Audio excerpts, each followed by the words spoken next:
Welcome to Wait What If. This is Kevin Sullivan. This is episode number 18. I never know. Actually, I think it's number 17. And if you actually go to the website, there's 16. And there's a reason for that. There was one episode that got corrupted, and then I tried to fix it. And when I got it back up, it played all sorts of havoc. So there's only 16 official ones. This is the 17th that's been recorded. Normally I have Mike here. Mike isn't there. There's an empty mic. And then Malia, who is actually usually sits where you are, but Malia's not here. So they both stood me up today. I can't say, no, actually Mike didn't stand me up. Mike is in Michigan, and I don't know where Malia is. She's missing. She's totally MIA. With me tonight is Savanna Steele. She doesn't want me to call her Dr. Savanna Steele. A PharmD who works out of the Research Triangle. If you don't want to talk about who exactly you work for, that's fine. We don't really mention that just so no one gets in trouble or anything like that. Well, it's also not very interesting. Oh, Nobody knows who I work for. Oh, okay. Well, that's probably better. And she's here today. We're going to talk about a lot of things. Where'd you go to school? I guess I didn't ask you that. I went to UNC for pharmacy school. Okay. How about undergrad? Duke. Oh. So I'm brilliant. Yeah, basically. You're brilliant. I'm going to get a lot of feedback. Usually it's the cell phones that do feedback, but with all your brain power, we'll start getting some sort of fuzzy sound here. I wish. So you went to UNC. What was your undergrad? Duke. You went to Duke undergrad. Yeah. Okay. I graduated in 2001. Okay. And then I kind of did nothing for a few years and then went back to pharmacy school. And Okay. Was that always something you want to get into? Pharmacy? No. Yeah. Never. I went in probably... It's kind of weird. I went into school thinking that I just wanted to make the pharmacist salary, which probably sounds really bad. No, it doesn't. It is bad. It is bad. Like the pharmacist salary is bad. No. To just go to school for a salary. But yeah, I mean, somehow I landed just backwards into sort of a dream job, working for a research organization, and which kind of isn't the normal course for a pharmacist. So, and it's kind of. Yeah, exactly. Especially PharmDs, don't you guys usually go to hospitals and Yep. and we work like with that? Patients either in hospitals or in retail pharmacy or something like that. So today we're going to talk about pretty much, if you listen to the show, you know my weird obsession with AI, and this is going to be one of those far out shows, which I kind of like. Those are my favorite. I guess one of the things, so I listen to Joe Rogan. You said you listen to Joe Rogan's podcast? Yes. Okay. He's awesome. He is. He's got a great podcast. And I like to listen to it. I used to love the shows. Do you ever listen to, there's another one with the Australian guys. Oh, Mysterious Universe? Yeah, Mysterious Universe. Oh, I don't admit that I listened to that, but I totally listened. Yeah, it's a great show. I loved listening to those programs. And then I was like, I was always trying to find a new program like that. And I was just, why don't I start one of my own? Sort of. Yeah. Okay. It also came with, we would sit around a fire pit in the neighborhood, and everyone would get into these deep conversations. And I'm like, these are really cool conversations. I'd like to get them down on record, I guess. And I swear there's something going on with my mic. It just doesn't sound... Oh, now it sounds good. All right. Did that make any difference with you when I just changed that? Yeah, actually it did. It definitely made a difference. Yeah. I thought you were coming across well earlier. But yeah, there was a little change in it that I could, just because I've been talking on this thing for 200 hours. So all right. That's a little bit better. Now I can lean back and relax. It just sounded weird. Yeah. This whole thing has just been me talking the entire time. It's the beauty of a basement podcast. It's just we wing it and goof up and all that. And then I edit the hell out of it so I sound all professional. So, let's get into it. So you are the founding member of... The Triangle Futurists. Okay. Explain what is a futurist? Do you guys call yourself futurists, or what is that? Well, you don't need a degree for that, fortunately. Okay. All right. But I consider us to be anybody who's really interested in kind of hypothesizing about what's coming next in the future. Okay. And I mean, I think I first heard about the term in the context of Ray Kurzweil. Yeah, I think that's everyone's intro to him. Yeah. Or to the area. The topic. Mm-hmm. I never realized I was a futurist. I just like to sit there and go, hey, what if we do this? And what if we come up with that? And usually my wife's like, do you ever just want to sleep? And I'm like, no, this stuff's interesting. It's fascinating because there's a couple of reasons why I find it fascinating. I wrote down some notes. I usually write down notes for my shows and then I forget them or I lose them. But there was this concept, and I got this concept from the WWI guys. So you take a guy from the mid 1700s, okay? We get a time machine, and we can go back to 1750. We go back there, and we kidnap him, and we bring him to the future. And then so if it's a kidnapping, of course, we throw a burlap sack over his head, and we put him in the thing, and then we whip the burlap sack off. I'm not even drinking. And he looks around in 2015, and a car drives by, and he's like, what the hell is that? And then an aircraft shoots by, and then maybe he can see a satellite go by up and then lights, and then our cell phones, our little magic wizard that we pull out, and we're like, look I can capture your image. And he would be so blown away that he'd probably drop dead. There would be no recognizing our society. Do they really think that one would drop dead from shock? In my medical, yes, I think you can clinically drop dead from fear of being kidnapped. And no, I'm joking. You're looking at me like I'm serious now. I guess if the only way to find out would be clinical trial, right, of kidnapping people in 1750 and bring them here. And I haven't yet figured out how to do that. But I mean, the difference, the point of it, the difference in 250 years or more, about 250 is just, it would be astronomical. You wouldn't recognize the society that you live in. Right. The only thing that would be recognizable are the human bodies. Everything else, even that nowadays, they'd be like, why are there all these round people walking around? Yeah. I wonder if I can guess where they went with this point. Oh, that if now you say, hey, wasn't that cool? No, I was going to guess it. Oh, okay. Go ahead. I didn't mean to say, I wonder if you could get on with it. Well, I was just going to see if I could guess if they were going to say that. So the point that Kurzweil makes is that at a certain time, like right now, all we can really predict is maybe, I can't remember where he's going, maybe 10, 20 years in the future. And then a few years into the future, we will only be able to predict maybe 2 years into the future because of accelerating technology and everything changing so quickly. The rule of it's called the law, or that he made up, the law of accelerating returns. Yes, that's his thing. Yeah, that's kind of where he's going, or where this little thing is going. Because then they said, well, what if you you give him the technology, say, all right, now you can go back and kidnap someone. He's like, oh, I'm going to do the same thing. I'm going to blow away someone 250 years prior to me. So he picks up someone in 1450. Well, whatever, somewhere 1500. So he goes back in time and he grabs someone in 1500 and he brings them to 1750. And that guy's like, what? All right. I still don't, it's the same society. Everything's pretty much the same. Yeah. Change in dress, maybe when it comes to physics and astronomy, there'd be some differences, but it's nothing you can see. He'd have to talk to people and, hey, check out this telescope. I don't know when the first telescope came about, but whatever. There'd be slight differences, but not enough to really freak anyone out. So then he's like, well, where can I go back to freak someone out? He goes back 2,000 years, time of Christ, to pull someone up, and that guy's like, same thing. You got fire. You dress different. I'm impressed. You guys have like the buildings. Seeing a giant church spire might blow someone away from, whatever BC but still nothing too great. They can figure it out. They can be like, all right, I see that church spire, and I know that you made it with stone, so I'm not too blown away. I just think that you did a good job. Mm-hmm.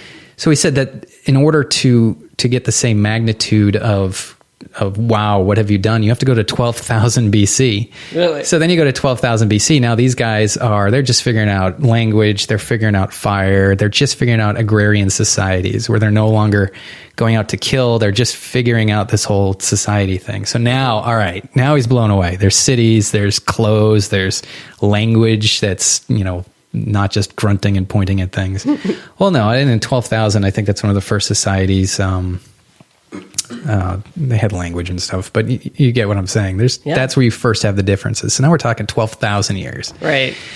And now you take the guy from 12,000 years ago. In order for him to get the same effect, he has to go back 100,000 years before. So now he's at the dawn of human civilization. And he has to pick up an amoeba and bring that amoeba. Yeah. And well, the people before that would, right? Yeah. So now you're talking 100,000 years to 12,000 years to 250 years to today. And the idea with that is, and they said this on WWI, and I guess a little bit came from Kurzweil, is that the amount of technology or the technological advancement between 1900 and 2000, we've already seen between 2000 and 2010. Wow. Or maybe 2000 and 2015, but they say really it's a decade. And when you think about it, it's true, because if you look at where we are in telecommunications with FaceTime, something as simple as that, cell phones, everything's real time. It's, I still use an iPhone 4 because it's small and I like how small it is. But, look how little it is, and I can pick it up and talk to someone in Egypt if I want to in real time and see that stuff didn't happen back when I graduated college. I didn't have a cell phone, and I graduated in 99. So, well, it's exciting to hear you say that. Apparently, I have never heard this, that the amount of I guess the innovation that we've seen in the past 10 to 15 years mirrors that we saw in the 100 years prior to that. Because then that makes me wonder, okay, how many years are we gonna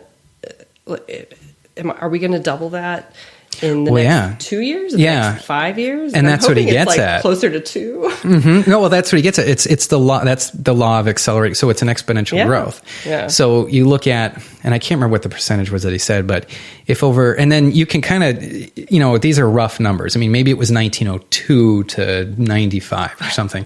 Because the idea is, theory's off the table. The idea is you have, in 1902 there were automobiles, and in 95 there were automobiles, and someone from 1900 who was brought to the future would say, all right, I just see the advancements. They were starting to fly. They flew in 1912. God, I should know this. I used to be a flyer in the Air Force. Wow. I don't know, 1902, I think. It was either 1902 or 1912. I might be off by a decade. I had a long day. I just bathed 2 crying kids, full day of work. But whatever it was, they would see that, again, that understanding is there. So they say what it is technology begets technology. So exactly. We get smaller, faster working processors who beget smaller, faster working processors. Mm-hmm. So in the next 10 years, you're right. I think they said and I actually wrote it down. Let me look here. It was, 100 is to 15. What? Yeah, it's basically by 2020. What is to 15?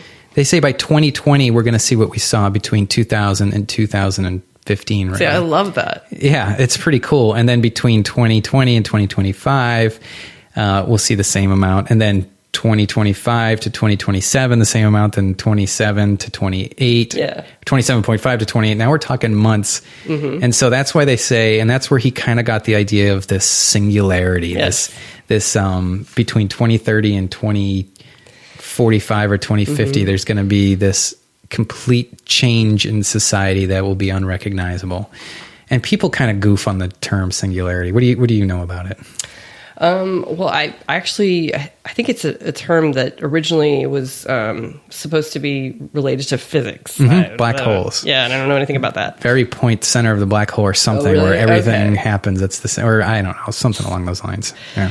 Well, I think what Kurzweil was thinking was that, so like just to kind of move on to, or kind of expound upon what you were just saying, is that, so you have 2 years in the future that you can predict, and then at some point it's going to be, 2 weeks in the future? Yeah, 2 weeks, 2 hours. Just creepiness. And at some point you're not going to know what's going to happen in the next second. Mm-hmm. You won't be able to predict what will happen in the next second. So I think that was kind of what he was thinking when he kind of repurposed the term singularity. Yeah. That's my understanding of it. So you get to a single point, basically, where we don't know what comes out the other side.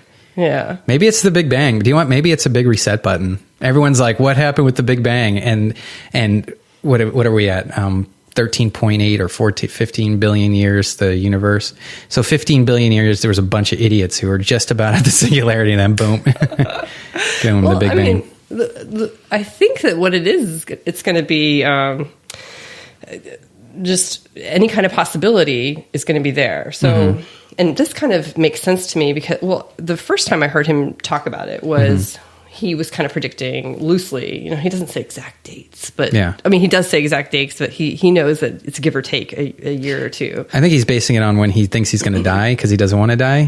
Oh man, I hope not. I hope that he's just basing it on fact. Okay. Pure rationale. Because I know he doesn't want to die. That's his big thing. He takes like 50 pills a day. And I know, 250, I think. Is it really? I think it's ridiculous. Which, as a pharmacist, I wonder about that. I'm like, I don't even think you could absorb that. Yeah. But anyway, So I mean, the first time I heard him talk about it was, I thought he was saying that by 2029 we would finally figure out AI, and that's a topic in and of itself. Oh yeah, because right now we're trying to kind of batter down and figure out all the circuits in order to figure out what underlies, I guess, as nearly as I could tell, human consciousness. Yeah, I wrote something down about that, but of course I do write notes, and then I just don't keep them in any sort of order. And then there's two things, and if I can remember, they can create a brain, and that's kind of what they're trying to do right now. So there's three types of AI. There's basic AI, and I can't remember what we call that. Hold on a second, I'll tell you right now.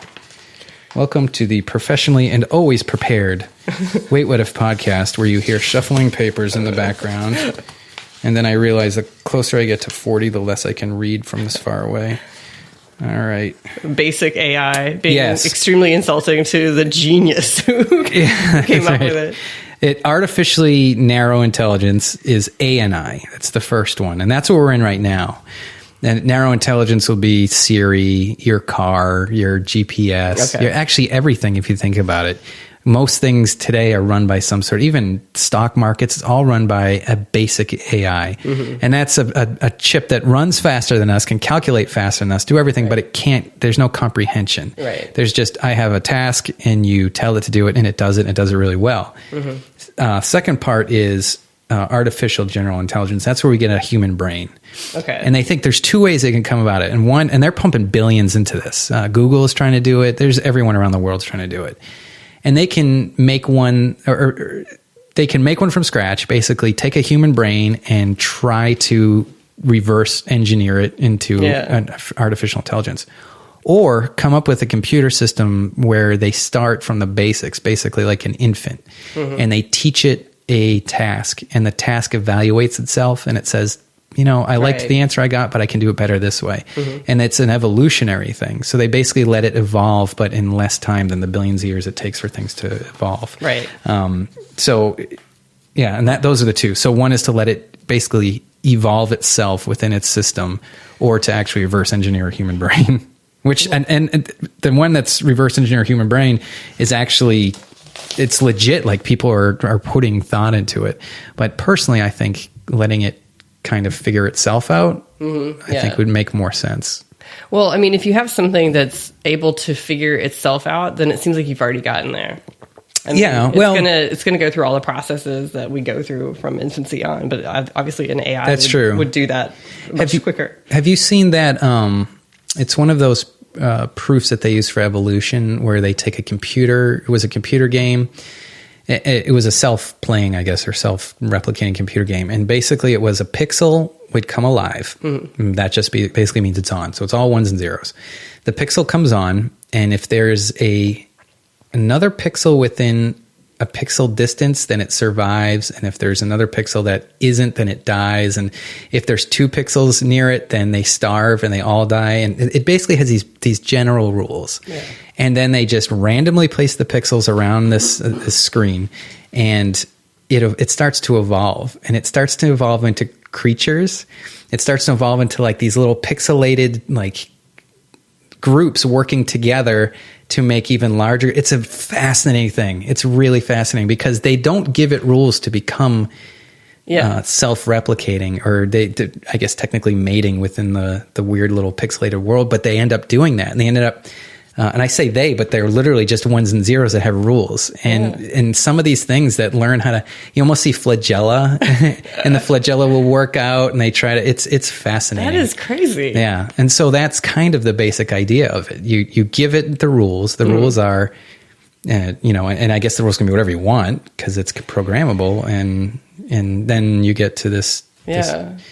And the point is why. People, I guess, want to know why. Why do we want artificial intelligence, and why is there a race to it? And I think also it's very similar to racing for the atomic bomb. There's implications to it, and there's negative implications that can be attributed to it. Yeah.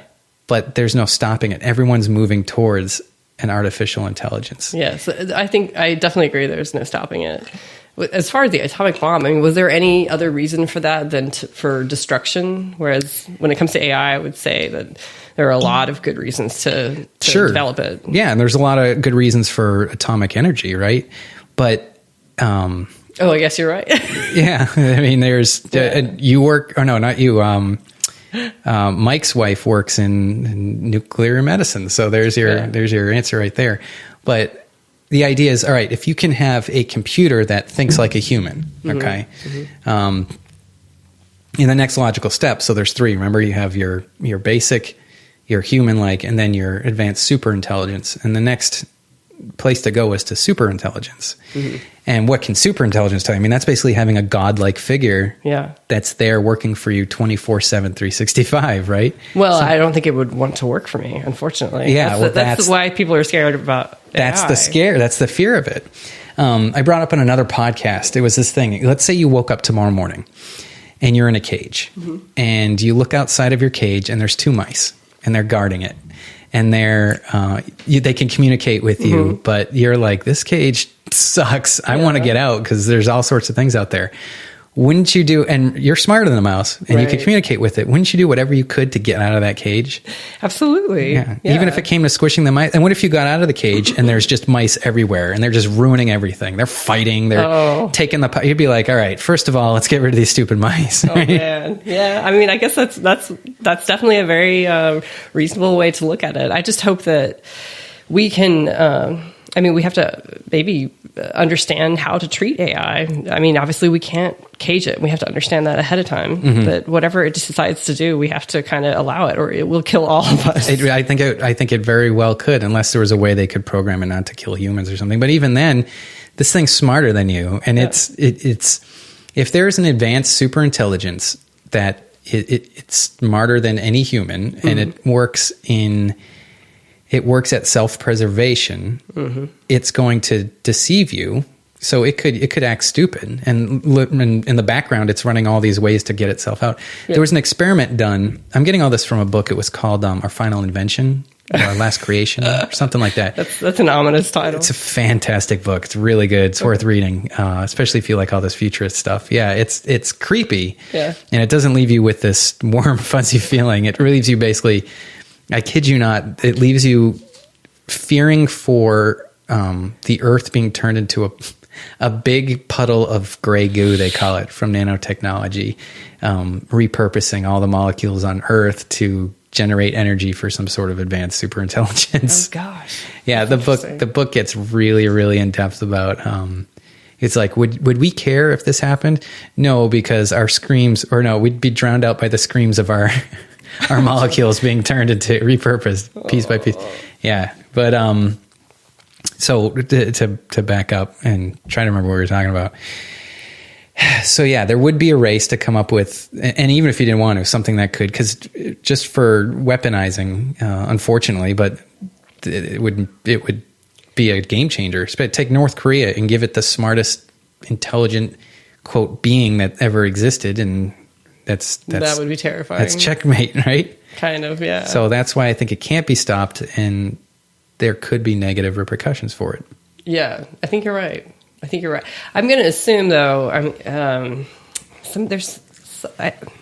know there's a book called The Rational Optimist. That might be the book where he talks about...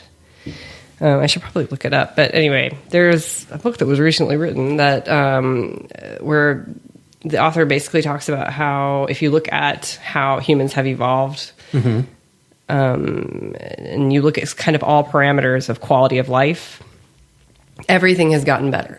Everything has gotten better and continues to get better. Sure, yeah. And even accounting, I mean, certainly we know that there are many very unpleasant situations out there right now, but as time goes on, things continue to get better for the human race. I'm going to have to check that one out. I see it, yeah.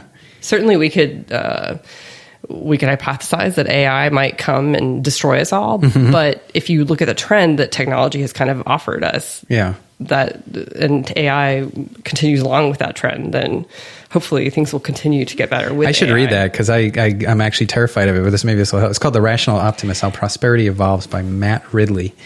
I might be wrong. I think that's the book where he talks about it. Does it have a big R on the cover? It's a 2010 popular science book by Matt Ridley, author of The Red Queen. The book primarily focuses on the benefits of the innate human tendency to trade in goods and services. So, I don't know. We'll check it out.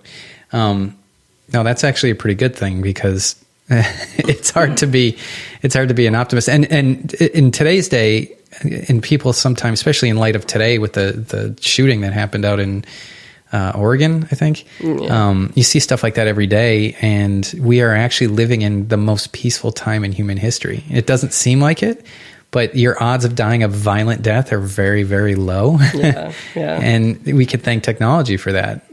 Mostly, I would think technology, medicine, prosperity, I think. Prosperity, yeah. People are less angry when they have a future. That's true. And I guess if you look at the third world countries that are horrible to go to now, and then just take that and multiply it across the world, that's how it was 1,000 years ago. Exactly. So now, I guess that's right. So I bet you if you looked at your odds of dying violently, say in Europe in 1247 versus in Mogadishu in 1993, it's probably pretty close. I don't know. I don't know. I have no idea. That's a good question. I don't really know, but it probably is similar.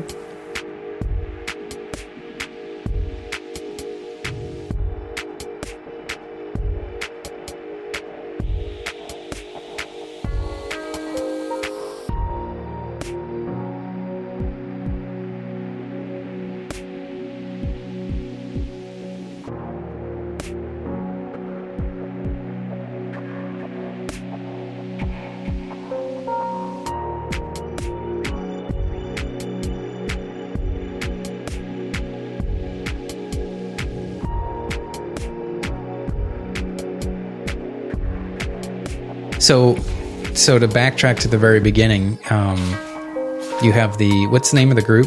It's a meetup group, right? Yeah. Do you call it, is it like a de facto think tank? Are you guys get together and... We just like to get together and philosophize, basically. Yeah. We talk a lot about radical life extension. I mean, that's really my biggest interest. Okay. I'm also interested in just any kind of technology, especially 3D printing. Mm-hmm. I like the idea of having a printer that will print a phone. And I'm sure that's going to be possible. We've seen sort of the beginnings of printers that can print different types of materials all at once. And sure. And that's the part that I don't understand, I guess. I am a big proponent of 3D printing. I think it's great. I bought lots of stock in it and have suffered miserably. I can't figure out why. I have a theory about that. Yeah. So this is the thing that bothers me about 3D printing investing. Mm-hmm. And that is, every time I hear about one big company or a big new type of 3D printer, it sounds really great. It's really awesome. It's improving upon all of its predecessors. Another one comes out the next year or the next few months. Mm-hmm. And so it's impossible for me to know where to put my money if I'm trying to invest. Right. So I'm going to just buy a robotics ETF. And just be done. Actually, that's probably a good idea. Someday I'll buy it whenever I have money. When there's like the Sony of 3D printing, or the Ford of 3D printing or something like that. Which we might be moving away from sort of the era of the big company. Mm-hmm. I think I actually heard this on a podcast recently where somebody was kind of theorizing that someday we'll all kind of be individuals working for ourselves and no longer working for one central company. And makes sense. Like, so you'd be able to, all your goods and services come to your home directly, albeit 3D printing, or what do you mean by it? I have I honestly I can't even theorize how that would work. Mm-hmm. So it's hard for me to say. It sounds like a Freakonomics type of thing. I wonder if they got into it. They have a podcast where they... Really? It's like a philosophy / it's bizarre. Yeah, you should check it out. It's definitely an interesting one. So yeah, that makes sense. And that's, of course... Well, I look at my industry. I work in clinical trials. Right. And every day I'm thinking about how... Because, I'm interested in job security. Mm-hmm, sure. So I do look at how various aspects of my job, but not just my job, the people around me, might be automated. Okay. And I think a lot of it can be automated. Really? Like it's kind of a matter of time when I mean, right now, most would say we're very far away from this. But for example, I mean, in clinical research, one of the important components is to be able to monitor each of the sites where you're conducting your study. And so you need to have a human there to look at the data and maybe, I guess, verify that what's written is also what's on your printed board. But I mean, what's to keep us from sending maybe, I mean, this is maybe going to sound a little crazy, but I like this idea, maybe to send a drone or a robot that can do all of that for you. And there are computers or there are programs now that can read handwriting, or they can read writing in many cases better than humans can. Wow. That's out there already. Yeah. So what's to keep us from automating that altogether? It makes sense. And I think these are the type of things that we're going to see, like we talked about at the beginning, where it's hard to picture it happening now, but in 5 years, we might be like, yeah, totally. I mean, everyone, look at Roomba. Okay, how many houses have a Roomba in it now? I remember they came out like 20 years ago. Everyone's like, that's stupid. No one got them. But now everyone's got Roombas. We were just talking about it today. Our neighbor has a Roomba, and it's basically a robot that cleans your house, basically. I mean, it's a very simple version of that. Yeah. What's to say that in 5 years we don't have something that's a little bit more advanced that can, I don't know. I was telling my neighbor, I said, I don't think I'm going to get one until, because they're expensive. And I was like, I'll get one when they cost that much. It better rub my feet and bring me a drink at the end of the day.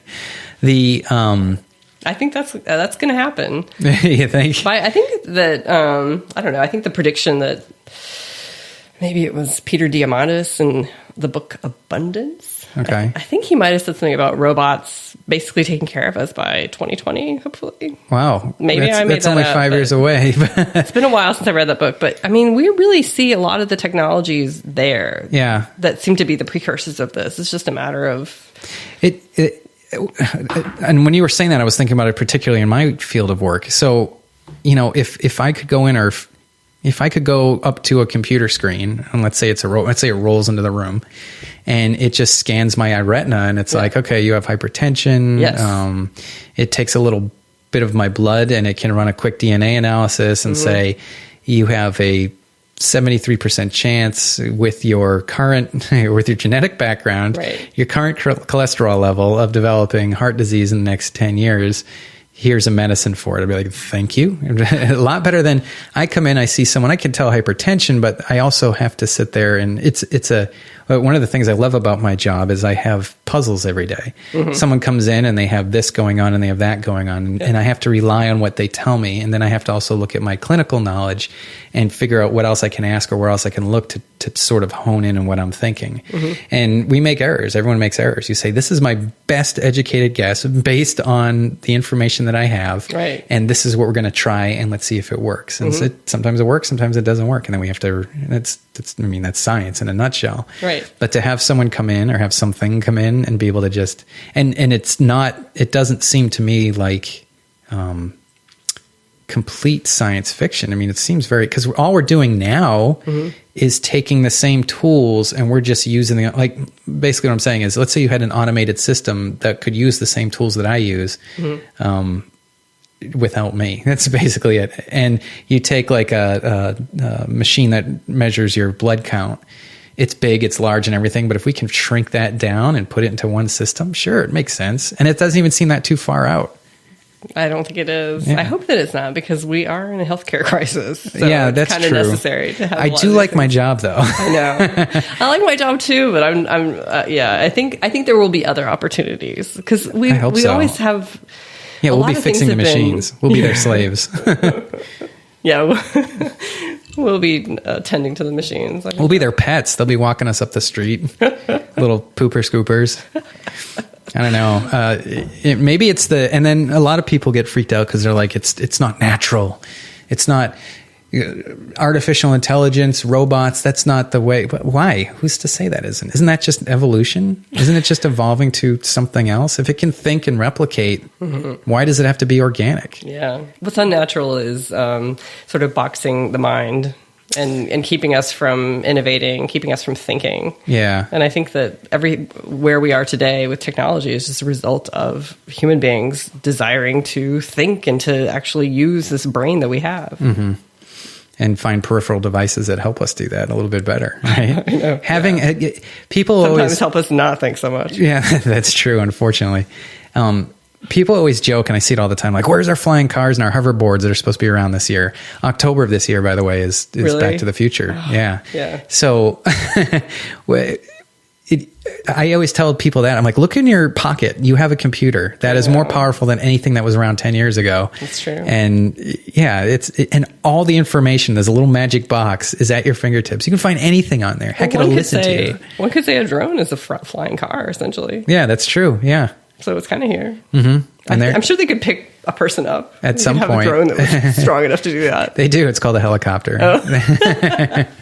Or I don't know if they have. Yeah, I'm sure they do actually have drones with the helicopter blades. Like helicopters. Yeah, military. I was watching being a former military person, I was watching. I like to keep up on airframes and what they're doing in flight. And I was watching this aircraft, and I don't remember the name of it. It might have been the X-47 land on an aircraft carrier. And I'm looking at this. I'm like, that's a really cool plane. It must be hard to pilot. And then it turns out it's not. It's self-sufficient. It lands on its own. Mm-hmm. So there's a drone where someone else lands it, and then this thing is like, okay, I feel the wind. I know where we're going. All right, I'm going to land on my own. No one's landing the damn thing, and it's got nukes on it. Or, well, I'm sure this one didn't, but it could. Yeah, that's some creepy stuff. Yeah, so, well, I would almost trust that more than a human. Would you really? Well, a tired, sleepy human who's maybe a little bit. Yeah, that's true. Yeah. I never really looked at it that way. And then, well, so as you as one representation of society that says that, how far does it go? Does it say, well, I don't trust my humans cooking food for me, and I don't trust my far enough into the future, and then the next thing you know, we got robots doing everything, and we're just sitting around like lumps in front of a screen. Yeah, no, I mean, you're right. I have no idea where we're going with that, because it does seem like the more and more that gets automated, the less I need to do. Yeah. I like to think, you ever watch the utopian future movies where everyone's wearing like really comfortable clothes and it looks old fashioned, but everything is like high tech? Mm. Does that make sense? Let me think of a good example. That's the kind of stuff that I'd love to watch. Black Mirror. Have you seen any of those? Oh, yes, I have. Actually, now you say that, yeah. The one where they can record everything out of their eyeballs. That was or one of the episodes, yeah. Yeah, where it looks kind of like now, but everything's really, under the surface is really high tech. That I'm okay with. Yeah. And I hope that's what the future holds for us. But I'm not okay with, like, there was a movie I saw that I don't think I finished it because it was just obnoxious. It was, people were playing video games with other human beings, and I think it had Hugh Jackman or some British/Australian superstar. Anyways, now that I think about it, it was Bruce Willis, and they had, and of course it was annoying. Yeah, that's right. They had like avatars of themselves that were robots, but they were like all young and hip and then the real people were like in these just dingy rooms hooked up to these machines. Yeah, sounds kind of cool, actually. Yeah, well, it was interesting. I can't remember what point I stopped watching because I think it was the way it was directed. Yeah. Did you ever see The Fifth Element? Yeah. Good movie. Yeah, well, it is a good movie, but it's still a little of, like, you know, those weird, goofy, like the goofy stuff. Anyways, that comes out in this movie a lot. Okay. And I don't remember the name of it for the life of me. It wasn't that old. Bruce Willis running around and they're all plugging themselves in. That makes me a little sad. Mm-hmm. Futuristic world where things are okay and people are still interacting and yet enjoying the fruits of technology. That makes me feel warm and fuzzy. Weird future where people are plugging into a virtual world. Yeah, and there's no interaction, there's no enjoying this. You're just, what are you at that point? You're just using, I don't even know. That makes me sad. And it makes me really sad because I got 2 little kids upstairs and I want to hopefully enjoy life. Yeah. And I don't want them to just be plugged into something all day long. That's like well, if you're plugged into something, what difference does it make? I mean, not that I'm sort of playing the devil's advocate. Mm-hmm. I can see where you're coming from. I have that same sort of sensibility or same sort of initial gut reaction to it. Mm-hmm. But at the same time, if I think about it, I'm wondering really if I feel everything, if everything smells the same, maybe even better, more rich if the colors are better. I mean, if everything is better, then what would be wrong with stepping into virtual reality? Maybe as a entertainment platform. Yeah. But as reality, as your life, your everyday life. Because this is what, I don't know. You got to live with what you got. I wrestled and I did jujitsu and I did a lot of combat sports. And the reason why I liked them is not because it made me feel good. It did. I enjoyed it, but I liked the difficulty of it. Yep. And I liked the fact that if I screwed up, I was going to break my nose in 1 year, I blew like my knee, my shoulder. I can't tell you how many times my nose was mashed down and bleeding all over. But I wasn't looking for the pain, but the pain was reality. And there's nothing more real. There's just when it's you and someone else and you are competing to win, and there's nothing realer than that because you can't fake it. If you fake it, he's going to choke you out. And that's the risk is there. Yeah. And it's great. It's like chess, but getting hit in the face at the same time. And that's what made, I don't know. I really enjoy that. And I think if you take away that pain, you take away a little bit of that suffering, then what is there? I mean, you can climb Mount Everest on a virtual reality machine. Great. But unless you feel the frost on your nose and gasping for air, what joy is it? There's no joy in that. It sounds weird and masochistic, but it's true. Yeah. It's strange that you're right, but that's where we're heading. We're heading away from, I mean, even today, we have a lot less risk. It's a lot less, there's a lot fewer chances for us to die. I mean, even cars are getting a lot safer. Yeah. So they're driving themselves. Yeah. The Google car. Is it Google? Someone's sending one across. Or lots Apple? of them. There's lots of companies that are... Apple's recently kind of stepped into the game. That's right. I heard about the Apple car, and they're talking about that's going to be... Because remember when the first iPhone came out, I was like, why would I want a phone on my iPod? I'm like, that's stupid. It used to be, why would I want a camera on my phone? And all it was they were starting, right? Things were starting to integrate. Yeah. And then I saw the iPhone, and I'm like, that's dumb. I'm not going to get an Apple iPhone. And now I can't live without it. I've got one there. I've got my iPad. Yeah. And people that are Apple haters, they're just Apple haters. I don't know. Because I switched to are you an Apple hater? I'm not an Apple hater. I'm actually going to get an Apple device my next go round. It's so simple. And you know what the beauty of Apple is? They work. They never get... I had an Android phone for like 2 weeks. Yeah? And I just didn't like it. There was too many glitches. There was too many, I had this one app, that like sleep noise app. You get the white noise. Yeah. Never had an issue on my iPhone. This one, every night it would just crash. I'm like, and that was one of like 50 things. So I was outside and I actually dropped it and it shattered on the ground. I was like, I'm going to listen to the fates and I'm going right. And I just reactivated my 4. It's not even a 4S. It's an it's an iPhone 4. Yeah. We're talking 2008 technology there, but I like it way better. Apple's just great. I know all whatever. I'm the guy that they invent apps for because I don't know, and maybe I should, considering where society's going.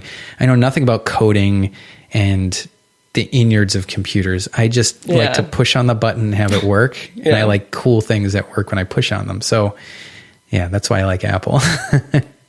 I hear you. I'm the same way.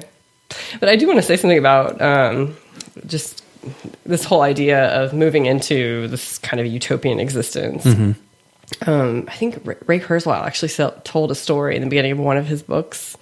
And I read the story and didn't read the rest of the book. So I'm not that well read. But he talked about, I think it was an episode of The Twilight Zone, where this guy, I guess, dies. And I think he thinks he's gone to heaven. And every day, everything happens for him. Everything is perfect. I mean, I think he wins the lottery, or ladies like him. He has all the money he needs. Everybody's serving his every need.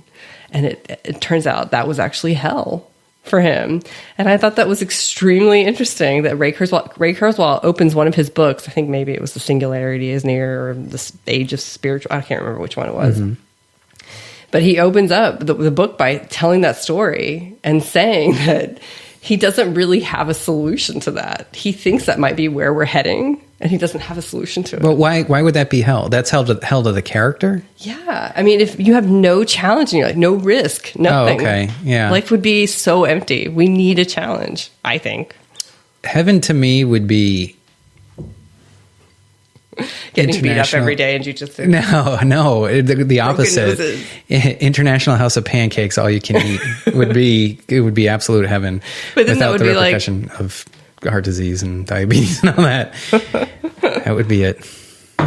That's what we think. Yeah, that's true. Because if you had it every day, it would kind of suck. I think it would, because you'd be like, oh, more pancakes, really? Yeah, because I've actually just sort of personally been going through this thing where I'm like, everything is kind of okay in my life. I don't really have a challenge, and I'm realizing, I really have to challenge myself, because I'm kind of feeling like completely, for a few months I was feeling like this is blah. Everything is blah. I go out to have fun with my friends. I have a good job. I don't have any challenge. How old are you?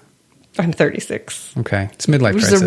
That's a rude question. I should have said I'm 19. It's the Wait What If podcast. There's no, we just, it's like, what's it? Frost v. Nixon. Never mind. So, we're next. So, living forever. I wanted to get into that, or the idea of life extension, because that's where you're. Speaking of being 36 and not wanting to be, there's nothing wrong with 36. Wait till you turn. Well, I'm only 2 years older than you, maybe, I don't know, and it's really between. It's at what point in your life, or I didn't mean to say what. At one point in your life, like in your early 30s, you can get away with hanging out with 20 somethings because you're like, I can get away with this. But then it's it's between 34 and probably 36 where you're like the wolf in sheep's clothing. Yeah.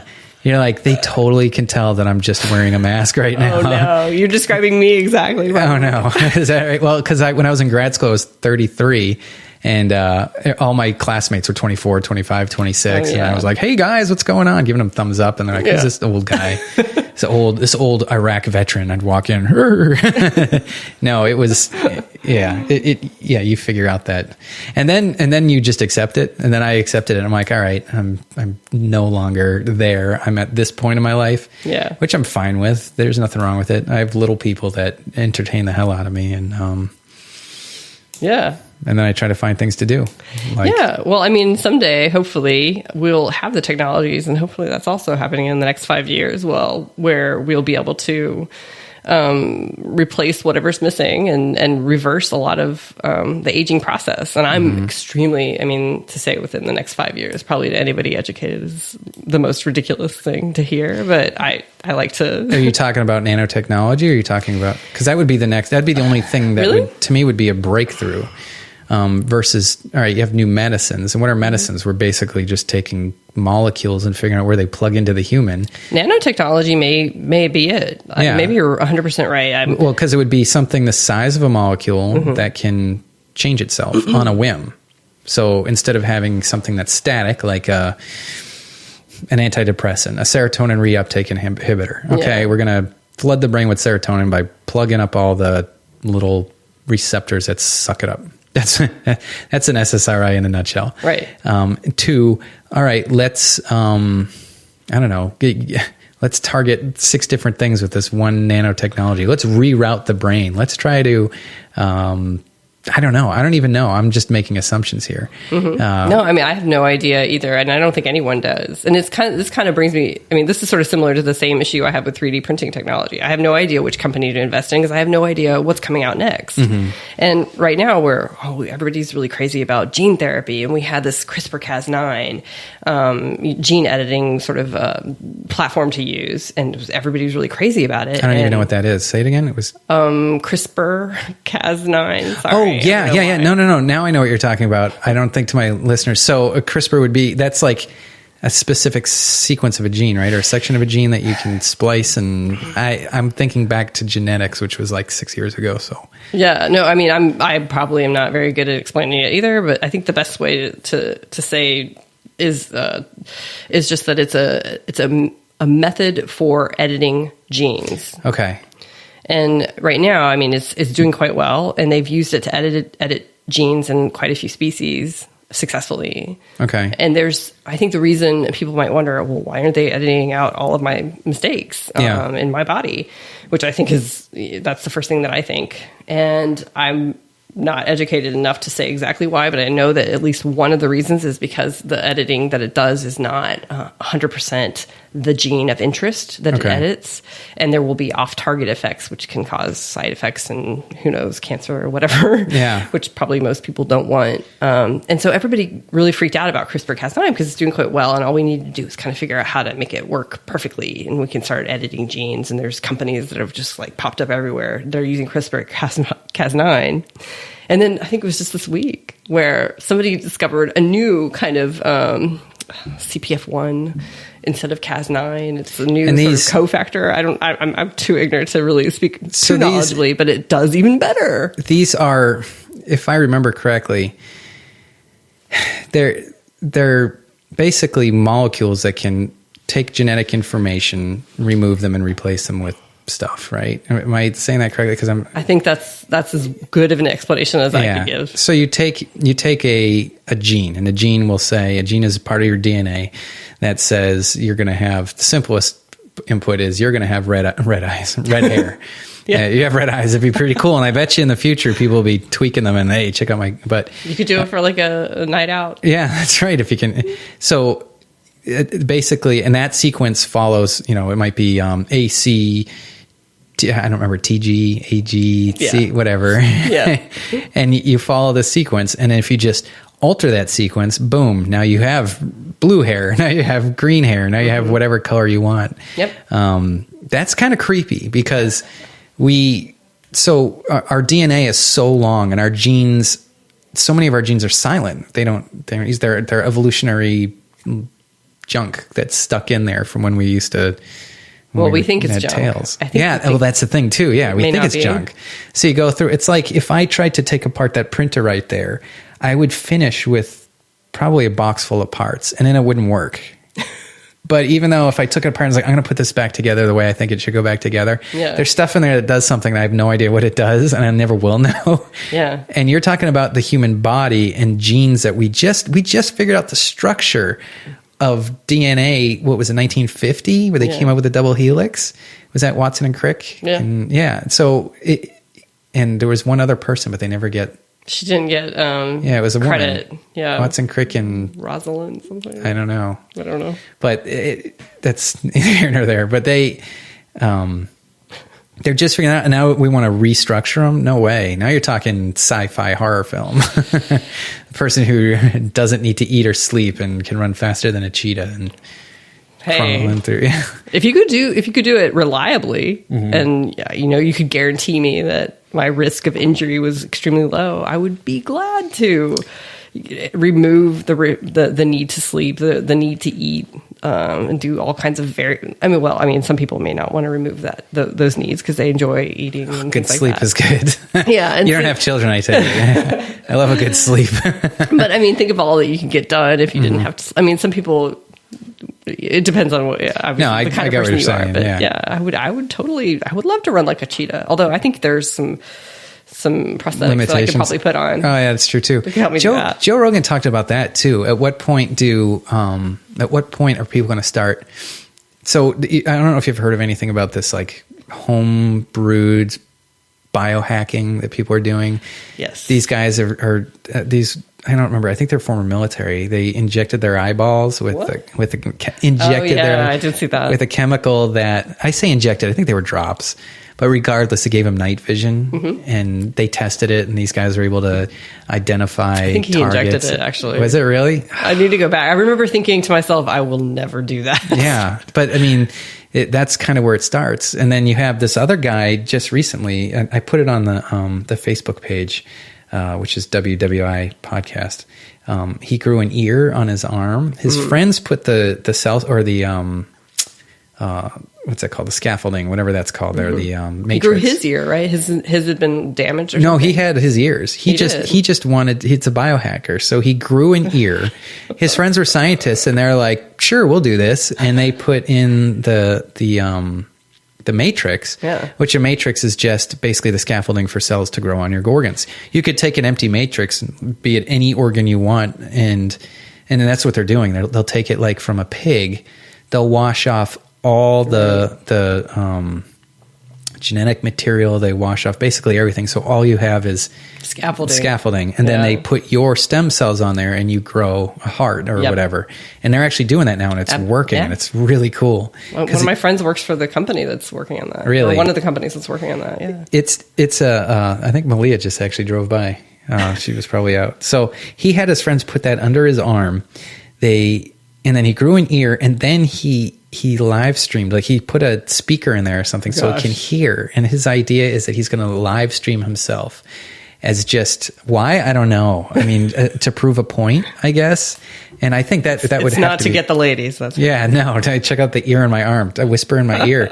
I don't know if you can hear it, but it's. And then there's the guy who actually put a speaker in his ear. Oh, yeah. And it hooked it up to Bluetooth. And he said it sounded like a tin radio or an old radio, but still very. And these people are doing this in their garage. Yeah. When it becomes like there's ethics, there's all sorts of things. Because you have someone that can hear perfectly or walk perfectly. And we have the technology to give you cheetah legs. Would you have your legs taken off to get those?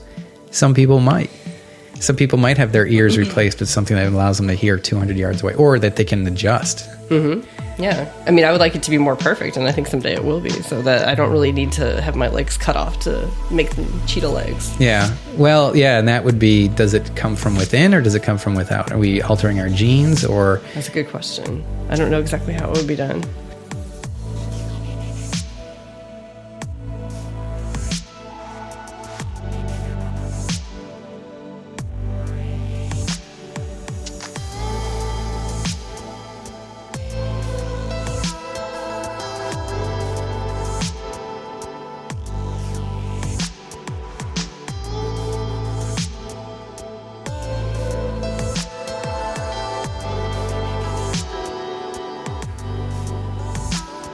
We might just be able to download our minds into the cloud anyway and just live virtually. So see, that's another one that creeps me out because we've talked about this on the program before too, and I think I talked about it on my last episode.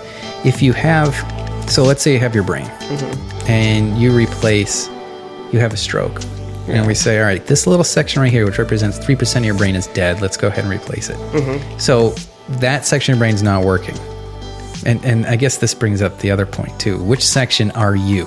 That's an excellent question. Where's the ghost in the machine? Where does that lie? So we replace that 10% because people will have brain damage all the time. Sometimes their brain damage in the frontal cortex will cause personality changes. So now, are you? No. You might feel like you, but you're not acting like you. You're not behaving like you. Yeah. You've had damage to your personality. You have all of your memories. Yeah. So what makes you? Because you don't lament your death because but of course you wouldn't. Do you mean like after the fact? Yeah. I mean, I find that a really interesting question. And that was actually one of the topics that we just went into during one of our futurists meetups. Yeah. Was what percent, like we go back to that. You have a ischemic section of your brain, a dead section of your brain. They say, hey, guess what? That affected your left foot. We can inject you with nanotechnology. It'll go in there. It'll rewire that section. You'll be good to go. Yeah. Sure. Inject me because I want to feel my foot again. So they do that and you're good to go.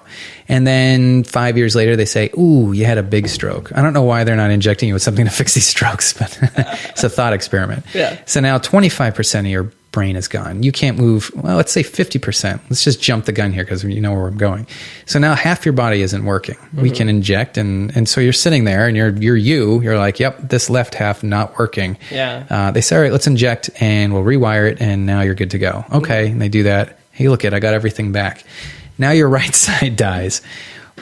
Where are you? Because now they redo the right side. Eating a better diet. Yeah, that's right. Or even just say, another quarter is gone. So yeah, you still have a section of your brain that's you, but the rest is fake. The rest has been rewired. It's exactly like you. It looks like you. It talks like you. It has memories. But what's the ghost in the machine? What's the part of you that you deem you? And does it ever stop? So what I'm getting at is at some point when you have that stroke, do lights go out and you're done? Your consciousness is done. Yeah. But this replica of you that thinks like you, looks like you, talks to you, it continues on. So what's the point anyways? If I can't enjoy it, I don't care if there's something that looks like me running around having a good time. If you can't enjoy it. Yeah, if I can't enjoy it. Well, why can't it just, well, okay.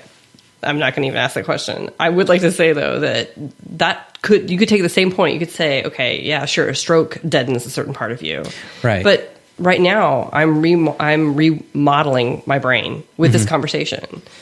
With every moment that goes by, my brain learns, it's thinking. That's true. Changing. So the sort of point that we came to during this one meetup was that, or at least this is the conclusion that I drew, is that I'm constantly dying. Who I am constantly dies. That's if you true. consider any change to the brain a death. But your neurons, yes, they are dynamic, meaning they do change, they do reroute, and they cross, which is why you smell apple pie and you think of grandma. They have little intersections. And so there was a point I was getting at with that, but I don't remember what it was. Yeah, it gets complicated, though. It does. Well, because then I just realized... That was the thing that made me feel like, okay, maybe I wouldn't mind if... So you have me, and then you have a perfect replica of me that you've grown. The person there has my brain, has everything, all of my memories, my personality, as nearly as anyone can tell. I guess that guarantee would be a little bit more uncertain to me, but because of technology and my faith in technology, let's say I was able to believe that person was me. And maybe she was, 21-year-old me. So I'd be like, yeah, that's the body that I want to go into. I've got like heart disease and all kinds of problems. Then maybe I would be okay with cutting. But would you enjoy it? That's the question. I mean, that's just like replicating. That's like drawing a picture of yourself and then saying, I'm good with that. And then I can die. I know. I'm not cool with that concept. Yeah. Like, it does kind of bother me to think about that. But then I'm thinking, what is the difference between that and every single second? Like, I'm constantly dying. That's true. So I can't. It's hard for me to reconcile that. I never considered that, because your skin cells replicate. You shed your skin, your bones. You go through, I think, 5 or 6 skeletons in your lifetime, which is crazy. That's 5 or 6 arms, legs. It's a slow process, but it's replaced. Your body breaks down and builds up again. Yeah. Well, hopefully, 100 or 200 replications of our bones in our lifetimes. If we keep going. But you're right. It's a similar process. The brain, though, sections do die, but they don't replicate. Yeah. Then once your neuron is there and you hurt that neuron, it's not coming back. Well, there's neural growth, at least. Mm-hmm. But if you like the whole frontal core, like they used to do, what's that called? Frontal lobotomies. Because it didn't repair itself. Right. So you have all the neurons you're going to have. I think I'd have to think about that. Well, I think there's a lot of things that the brain can do. I mean, if you cut out, I think that there are ways that scientists have figured out that if, let's say, you get rid of the occipital lobe, you can actually teach people to see using different pathways. That's right. Which is crazy when you think about it, because it's all about sense. They had a thing where they put sensors on your tongue, and I think it was a visual stimuli would trigger things on the tongue, and your brain is like, okay, I get it. This is sight. And then they actually start to see again. Yes. Which, or those people were able to like regain proprioception. Like they were actually able to stand up where they couldn't. They had, I think, had some sort of damage to their brains where they couldn't stand. Yeah, I'm thinking of the right. So either way, you're right. There's a plasticity to the brain that makes sense. So. I chatted, or I wrote something down here so I would remember it. I wrote static brown. I have no idea what the heck that means. I also have crime as a child. So take that concept. Someone who committed murder at age 16 and went to jail for life, and now they're 42. Is that the same person? Am I the same person I was when I was 16? Absolutely not. There's no way. I don't even know. Like, I have the memories. I have some of the memories. Yeah. So it's like a shadow of who that person was. I guess I remember getting my license. I couldn't tell you. There's days I'm sure are just gone, right? Oh, yeah. So who is that? Who is that guy? Yeah. And I guess that makes sense, that if my consciousness could be downloaded into something else, maybe that's just, maybe that's, I don't know. It's hard to bring, my head's starting to hurt. No, but it is strange to have a 42-year-old man in prison for something a 16-year-old did. Yeah. If you were able to separate the two, which rationally you can. There's an argument for separating them. Yeah. I think. Yeah. Especially, I mean, there's so many, I mean, a 16-year-old doesn't act the way a 42-year-old acts. I'm so embarrassed for who I was when I was 16. Oh, yeah. Oh, I'm so God, glad yeah. that Twitter and Facebook did not exist when I was 16. I know. Because there would be a record of how many times I embarrassed myself. My friends know how many times I embarrass themselves, and some of them bring it up, and it's painful to this day. Oh, God. The things oh, God. I don't even like to think about it. It's just embarrassing. Yeah, what are you going to do? So, yeah. So if you end up downloading yourself, does it become you? I don't know. And I guess, does it matter? I don't know. And then it goes into what is the center? And we're talking about this very scientifically. There's also the thought that, what if the ghost in the machine? And if you listen to the last podcast or 2 podcasts ago with Paul Adams, we talked about determinism versus, oh yeah, I remember that. Yeah. That was very interesting. And I was like, no, we just all act because this is what we're set in motion to do. And he's very much into, I don't remember. Sorry, Paul, I forgot. You took the more Sam Harris viewpoint, did you not? Yeah, I did. Cause I read his, Free Will, which was good. He writes short books. That's why I like Sam Harris. Cause Paul gave me Alvin Plantinga's, I don't remember the name of it. And that one was like 450 pages. And I'm like, please. Page 70. I'm like, am I almost done? No, but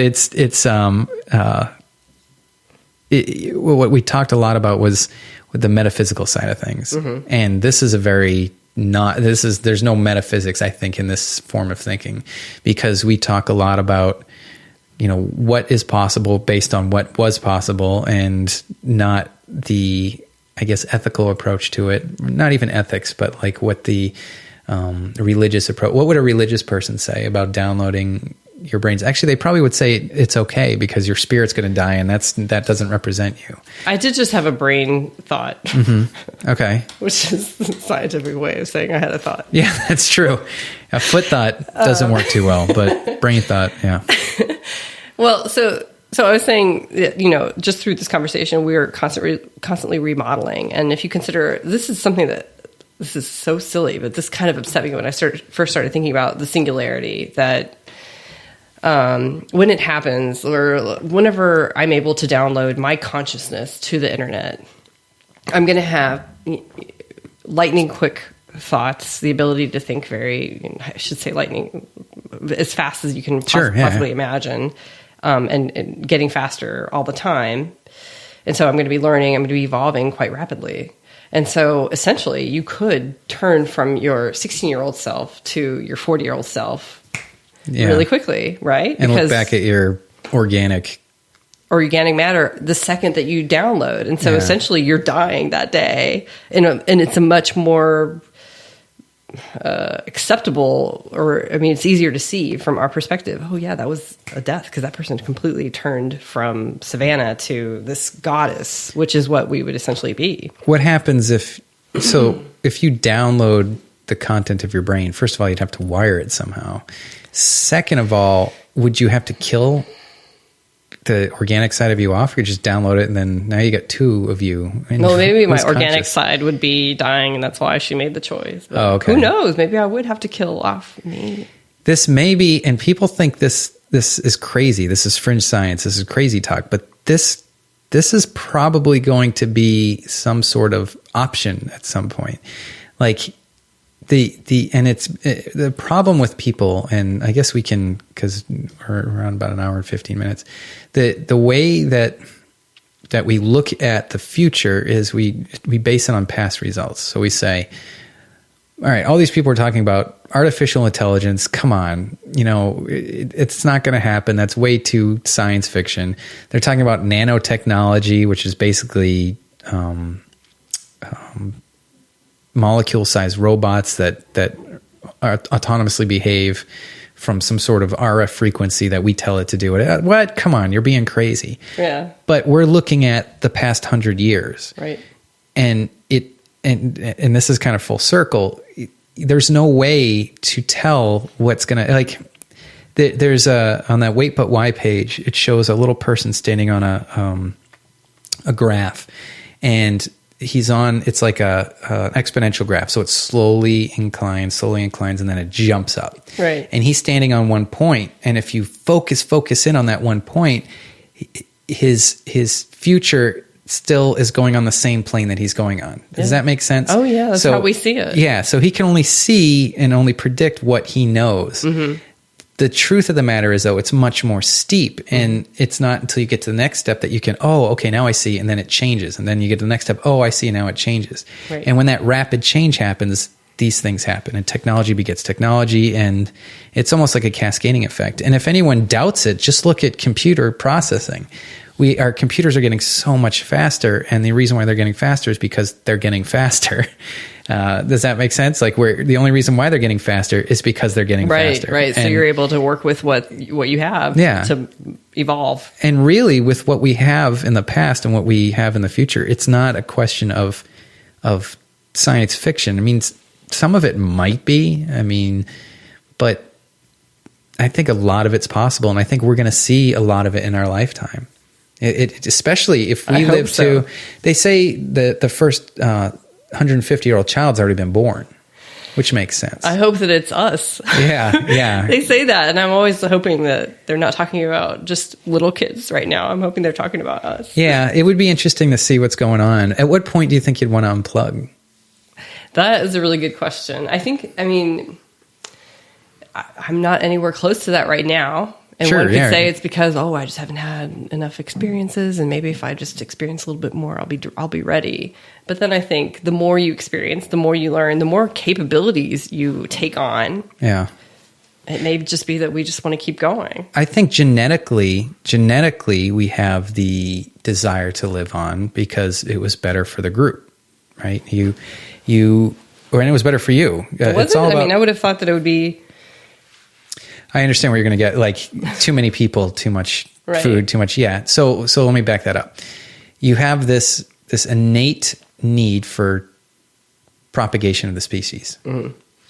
But at some point, say it's 60 years, 70 years, they call it, back in my psych classes, you can have despair, or you can have, and I can't remember what the other one is. But it's basically, you're okay with death because you look back at your life and you're like, everything worked out pretty good. Yeah. Really? So that actually happens? Yeah. Well, you can go into despair, which is like a depression. Okay. And so some old people go into despair. Or you can go into, I can't remember what it is. It's a simple term, but it's a part of your life where, again, it's basically an acceptance. And you look at the things you've done, and you look at the people that you've touched, and you say, all right, it's okay that, this is the end. And maybe that's wired into us too, because no one has lived forever. People have an expiration date, and no one has avoided it so far. And maybe if we, I don't know, there might be is the term dichotomy that I'm working there, or something. You have two different types of people. Some people who just want to keep going on. Well, within our own selves, if we get to 80, 90, because my grandmother depresses the heck out of me, because she's 90, or she will be 90, and she'll be like, I won't be around next year. And you're like, gosh, I can't imagine saying that. But we also haven't got to that point in life. And maybe that's just how we're wired. And at some point you're like, you just accept it. What am I going to do? Wake up tomorrow morning, have the best breakfast of my life? I'm pretty sure I've already had it. You know what I mean? Like, what else is there? Well, I think there are some people who accept things. They kind of accept the status quo. Mm-hmm. And I think there are other people and who don't, who really believe in more. Mm-hmm. I mean, there are people who start businesses and, I don't know, achieve all kinds of great things. And then there are people who are just fine with, working sort of menial administrative type. Mm-hmm. Well, I shouldn't say that. I mean, I should say all my administrative friends have now just quit. They just turned off the button. My job is very much administrative in many, many ways. I should not have implied that was a bad thing. But I mean, I think some people, the people who maybe become entrepreneurs and and just really and innovators and just are always going. Those may be the people who don't accept death, That's and then true. the people who don't. But or maybe those will be the people who are fine with dying. Do you think Donald Trump wants to die? Do you think he's okay with it? Yeah, I don't really pay as much attention to him as That's other. funny. I keep hearing him in the news. I can tell that there's a lot of uproar about him. Yeah, I don't really know what it's all about. He's just. This is the thing about him, and I don't get into politics on the show because it's just not. It's not where we go. But here's my theory on him. He's got nothing to lose. Yeah. He doesn't have a party behind him that's like, we're not going to give you money if you didn't. He's like, I don't care. I have the money. Yeah. And people are kind of refreshed by someone who's just like crazy. Yeah. And I think that's why he's doing well. But all right. So where can people join the Triangle Futurists? Triangle Futurists. Just go to meetup.com and look up the Triangle Futurists, and you should be able to find a little link that asks me to let you into the group. And I noticed I will let you in. Your I'm not that exclusive. Your name is different on there. Selective, I should say. My name, no. I mean, I guess I felt a little bit nervous about just putting my full name there. Oh, okay. I don't know. Because I was looking at it the other day. I'm like, who's this? Did I write the right person? Then I look, and when I wrote it, I think I called you Mister, and I was like, did I read the wrong name? Yeah, I call myself SD Seer. Okay. I don't know. It's like seer, like you're seeing in the future. Exactly. Oh, really? That's exactly what I was thinking. Okay. It's sort of cheesy, but that's fine. All right, yeah, check them out, and yeah, we try to meet once a month, and we just kind of get together and have conversations like this.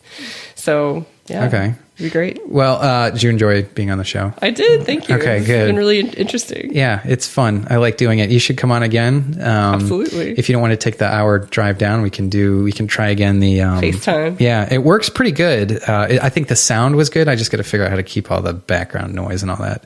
Technology, like my dad. Well, I don't need to learn how to use an iPhone. I told him, I think at one point I was like, you don't have to learn how to do it, but then you can't FaceTime with your grandkids or keep up with any of the technology that's around there. And he's like, good point. It's always the grandkids that gets it really them is. into the technology. All right. So that was episode, I think we'll go with 17 or 18. I don't know. I should know. And it's just, I come in and I just don't remember. It's at the end of the day. It's because I record at night. And I mean, right before I did this, 2 hours before I did this, I had a needle in a woman's knee, and I was draining fluid and then injecting it and then bathing 2 kids. And then we took them to a play date and then had dinner and then I already said bathed them, and then came down the stairs and you were here, and then we plugged in and went. So my brain is taxed right now. It completely is. This is really loud. I gotta bring this down. What I'm going to ask everyone to do who's listening right now, go to Podcastland, podcastland.com, and just look up Wait What If Podcast, and go on there and put your email and click vote and try to get me up to the number 1. Today I was in the top 5. They won't tell you what number you're in the top 5. But last time I did this, I got in the top 10. So I'm really, it'll get more listeners, and more listeners mean more funner for me. Check us out on our website or on the Facebook page, Facebook/WWI Podcast. I know Twitter. We have one. It's at WWI Podcast, but I don't know. I'm only one person. I'm only one man. Email is waitwhatifpodcast@yahoo.com. And as always, thanks for listening, and we will talk to you soon.